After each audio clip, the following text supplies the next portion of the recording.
Hello guys! Welcome to my YouTube channel. Ngayon ay tuturuan ko kayo kung paano mag-block ng friends sa Roblox.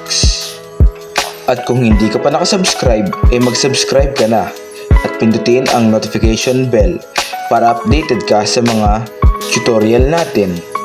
At pagka-open nyo nga ng Roblox ay makikita nyo dito ang friend natin na si Nitro Guy. Pindutin nyo lang ang profile nito at ito ang lalabas. Kung makikita nyo ay may tatlong tuldok sa ilalim at pindutin nyo iyon at makikita nyo ang block. At ayun nga ay na-block na natin ang ating friend. Ayun lang guys, ganun lang naman kadali mag-block ng friends sa Roblox. Thanks for watching.